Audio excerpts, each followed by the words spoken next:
High, কেমন আছো সবাই? আজ তোমাদের সাথে একটা লং ভিডিও নিয়ে চলে এলাম। তবে এই কাজটা কিন্তু নতুন কোনো কাজ না, কারণ এই ভিডিওটি আমি কদিন আগে শর্টস হিসাবে পোস্ট করেছিলাম। সেটাতে তোমরা অনেকেই বলেছো এটার একটা ডিটেল লং ভিডিও চাই, তাই তোমাদের আবদারে আজ লং ভিডিও নিয়ে চলে এলাম। জানো, শর্ট ভিডিও বানাতে বানাতে আর লং ভিডিও বানিয়ে ওঠা হয় না। তবে তোমরা যদি চাও তাহলে আমাকে অবশ্যই জানিও, তাহলে প্রতি সপ্তাহে অন্তত একটা করে লং ভিডিও আমি আপলোড করব। যেহেতু বিয়ের মাস চলছে, সামনে প্রচুর বিয়ে, আর বিয়েতে তত্ত্ব বানানোটা তো মাস্ট।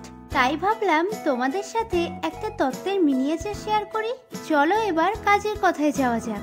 তো এই কাজটি আমি পুরোটাই মোল্ডেড ক্লে দিয়েই করেছি। তোমরা অনেকেই কমেন্ট করেছিলে যে এই ক্লেটি আমি কোথা থেকে কিনি। তো এই ক্লেটি তোমরা অফলাইন বা অনলাইন স্টোরে ইজিলি পেয়ে যাবে।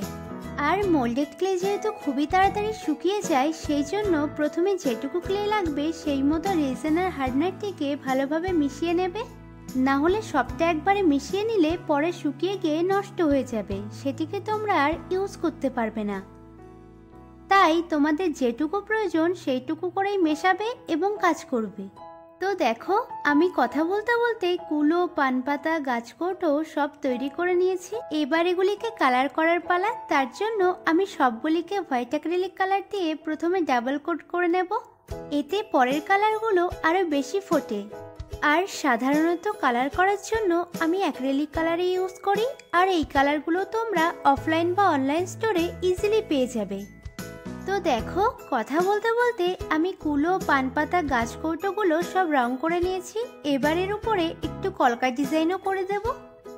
যদিও আমি কলকার কাজ অত ভালো জানি না, তবুও চেষ্টা করেছি নিজের মতো করে করার। তোমরা কিন্তু অবশ্যই জানিও আমার এই কলকারগুলো তোমাদের কেমন লাগে, কারণ তোমাদের করা এক একটা কমেন্ট আমাকে ভীষণভাবে মোটিভেট করে। তো দেখো, কুলোর ওপরে কলকা ডিজাইন করা আমার কমপ্লিট। এবার একটু গাছকৌটোর ওপরে কলকা ডিজাইন করে নেব। আর কলকা ডিজাইন করার সময় আমি যতই কোনো ডিজাইন ভেবে বসি না কেন, কাজ করতে করতে মাথায় যেটাই আসে আমি সেটাই করা শুরু করি। তোমাদের কার কার সাথে এমন হয় আমাকে জানিও। এই দেখো, কথা বলতে বলতে আমার কাজটিও প্রায় কমপ্লিট। এবার এগুলিকে গ্লুয়ের সাহায্যে এক এক করে কুলোর ওপরে বসিয়ে দিলেই তৈরি আমাদের তত্ত্বসূচি। তবে এই ছোট্ট তত্ত্বসূচির অর্ডারটি যার ছিল তার এটি ভীষণ পছন্দ হয়েছে। আর কলকা ডিজাইনের সাথে সাথে কাজটি তোমাদের কেমন লাগলো অবশ্যই জানিও। আজ তবে এতটাই। খুব তাড়াতাড়ি দেখা হচ্ছে নতুন একটি ভিডিওতে। সবাই খুব ভালো থেকো। টাটা।